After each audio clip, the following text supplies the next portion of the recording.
देश का युवा जो अपनी आधी जवानी 10 बाय 10 के कमरे में किताब के साथ गुजरता है, जो कोचिंग की भारी फीस भरता है, जीएसटी भरता है, जो महीना इंतजार करता है कि बस एक परीक्षा का और फिर पेपर लीक हो जाता है। यह युवा से सिस्टम क्या मांगता है? सिर्फ एक मौका और थोड़ा सा सम्मान।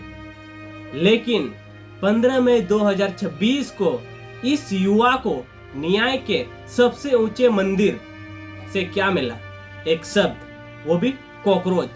सुप्रीम कोर्ट के मुख्य न्यायाधीश सीजेआई का यह बयान सिर्फ एक टिप्पणी नहीं थी, यह उस घमंड का प्रतीक था जो सत्ता के शीर्षक पर बैठे लोगों की जीवनी हकीकत से दूर कर देता है।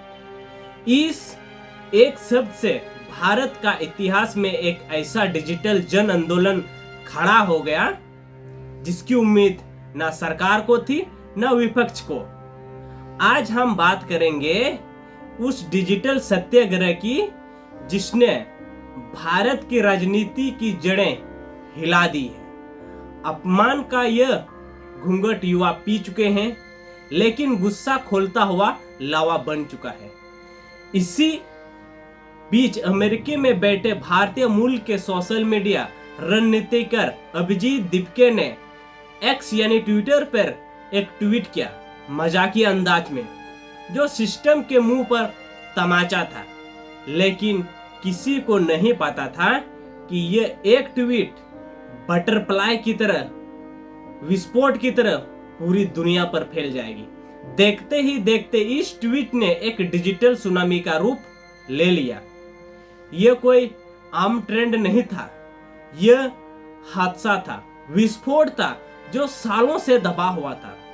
इंस्टाग्राम पर इस नए कॉकरोच की आंदोलन के पेज ने चंद दिनों में ही मिलियंस में फॉलोअर्स बटोर लिए।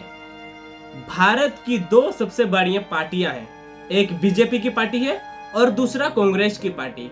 कांग्रेस की आधिकारिक पेजों की फॉलोअर्स भी बोने नजर आने लगे हैं इस कॉकरोच पेज के पीछे।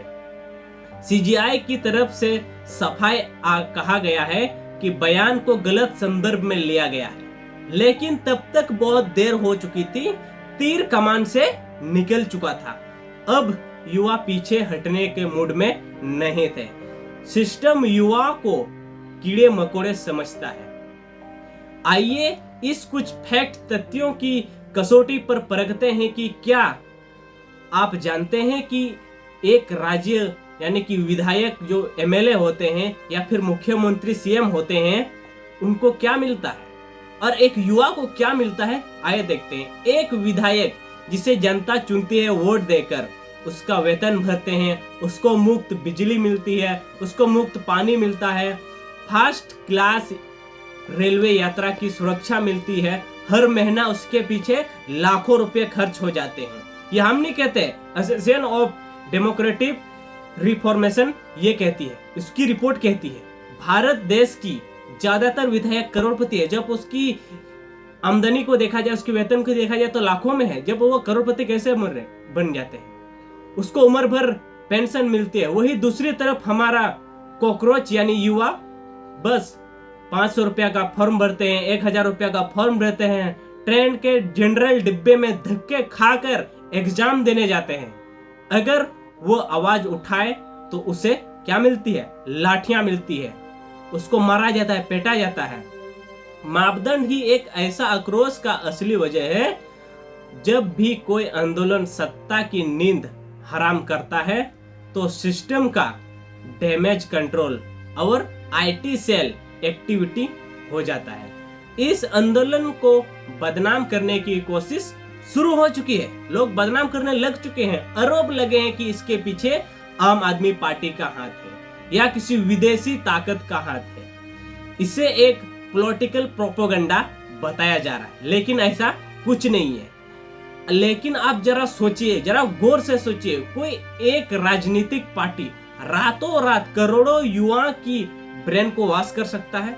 यह बिल्कुल नहीं है। ये लोकप्रियता है, ये युवाओं की प्यार है, ये युवाओं की सपोर्ट है, बल्कि ये युवाओं की असली और कच्चे दर्द यानी कि रॉ इमोशन है। और इसका परिणाम साफ आप सामने देख पा रहे हैं, किस तरह से कॉकरोच जनता पार्टी किस तरह से अपना नाम को बढ़ा रही है। और बात करते हैं संविधान की किताबों में क्या लिखा गया है, संविधान आखिर हमारे लिए क्या बोलता है, संविधान क्या कहता है हमें इसके बारे में। संविधान अनुच्छेद 19(1) के ए में कहता है हमें अभिव्यक्ति की आजादी है, यानी कि we are freedom of speech, हम लोग खुलेआम कुछ भी बोल सकते हैं। संविधान अनुच्छेद 19(1) के ए में कहता है। अनुच्छेद 19(1) में हमें शांतिपूर्ण एकत्र होने की शक्ति देता है, यानी कि युवाओं ने सड़कों पर ना ही पत्थर फेंके, ना ही संविधान के दायरे में रहकर ही उन्होंने इंटरनेट को अपना रामलीला मैदान बनाया। किसी ने कोई संविधान का उल्लंघन नहीं किया। अगर आपको लगता है कि आंदोलन सिर्फ सरकार या न्यायपालिका के खिलाफ था तो आप बेवकूफ हैं, आप अनपढ़ हैं, आप पढ़े लिखे नहीं हैं। यह आंदोलन विपक्ष के गाल पर करारा तमाचा था। लोकतंत्र में विपक्ष का नाम जनता की आवाज बनना है, लेकिन आज का युवा खुद को राजनीतिक रूप से अनाथ महसूस कर रहा है। ऐसा क्यों, जबकि पूरा देश ही युवाओं के लिए बनाया गया है। विपक्ष पार्टियां सिर्फ ट्विटर पर रस्म अदायगी कर रहे हैं, वे युवाओं के मुद्दों के बारे में बात ही नहीं कर रहे हैं, जैसे कि पेपर लीक, बेरोजगारी, शिक्षा, व्यवसाय कारण, ये सब कुछ बात ही नहीं हो रहा है। सैकड़ों लोग इसके बारे में ट्वीट कर रहे हैं, लेकिन नेताओं को इससे कोई मतलब नहीं है। जब विपक्ष कमजोर होता है तो जनता को खुद अपना नेता बनाना पड़ता है। इस आंदोलन ने सिर्फ गुस्सा नहीं है, यह गुस्सा नहीं दिखाया है, बल्कि एक विजन भी दिया है। CGI कॉकरोच जस्टिस पार्टी एक प्रतीकात्मक नाम है और इसमें 5 गो शर्तें बताई गई है, 5 गो शर्तें हमें दिखाई गई है। नंबर 1 पर हमें बताया गया है कि जज के लिए कूलिंग ऑफ पीरियड रिटायरमेंट के बाद, यानी कि रिटायरमेंट के तुरंत बाद जज को किसी भी राज्यसभा की सीट या राज्यसभा का पद नहीं या कोई भी सरकारी सीट उसे नहीं दिया जाएगा, ताकि न्यायपालिका का निष्पक्षता बनी रहे।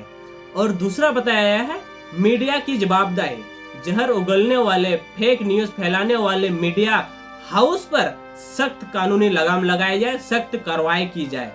और तीसरा बताया गया कि पेपर लीक पर 0 टॉलरेंस किया जाए। पेपर लीक करने वालों के लिए उम्र कैद और फास्ट ट्रैक अदालत की मुकदमा चलाया जाए उन लोगों के ऊपर जो भी पेपर लीक करवाते हैं। और चौथा बताया है रोजगार और नियुक्ति, सरकारी विभागों की खाली पड़े लाखों पद 6 महीने के अंदर समयबद्ध तरीके से भरना चाहिए। और पांचवा बताया गया है छात्र संघ बहाली, ताकि युवाओं की लीडरशिप को यूनिवर्सिटी स्तर से ही उभरने का मौका मिले। और सबसे खास बात, इनका तरीका डिजिटल सत्याग्रह, सबसे इंपॉर्टेंट डिजिटल पैकेटिंग, बिना सड़क जाम किए, बिना सार्वजनिक संपत्ति को नुकसान पहुंचाए, बिना सार्वजनिक संपत्ति को जलाए। इस आंदोलन ने #ऑनलाइन बॉयकॉट का ट्रेंड चला दिया है। अब डिजिटल असहयोग के जरिए सिस्टम की नाक में दम कर दिया गया है। यह गांधी के असहयोग आंदोलन का 21वीं सदी का वर्जन है। ये इतिहास गवाह है, इतिहास ने दिखाया है, इतिहास ने बताया है, जब जब युवाओं की आवाज को दबाने की कोशिश की गई है, तब तब क्रांति ने एक नया जन्म लिया है। हमारे यहाँ पड़ोसी देशों नेपाल की हाल में देख सकते हैं हम लोग, बांग्लादेश का उदाहरण हमारे सामने पड़े हैं। वहां भी सरकार ने युवाओं को हल्के में लिया था, उनके धैर्य का मजाक उड़ाया था, और परिणाम आप देख ही सकते हैं। हालात बेकाबू हो गए और सत्ता भी पलट गई। यह डिजिटल सत्याग्रह एक अलार्म है, एक हमारे लिए चेतावनी है, सरकार के लिए खास करके। सिस्टम को यह समझना होगा कि युवा कॉकरोच नहीं है जिन्हें कुचला जा सके। वे इस देश की रीढ़ है, वे इस देश की रीढ़ हड्डी है, मेन हड्डी है। अगर उनका धैर्य बांध टूट जाए तो डिजिटल सड़कों पर उतरने में देर नहीं लगेगी। अब सवाल यह है कि क्या सिस्टम इस चेतावनी को सुनेगा या फिर अपने अहंकार में और एक क्रांति का इंतजार करेगा? ये देखने वाली बात है।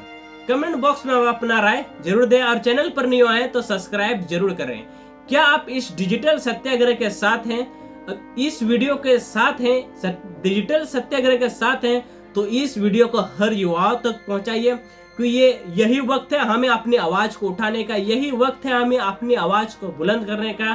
तो अगर हम लोग मिलते हैं नेक्स्ट वीडियो में, तब तक के लिए सभी को जय हिंद, वंदे मातरम।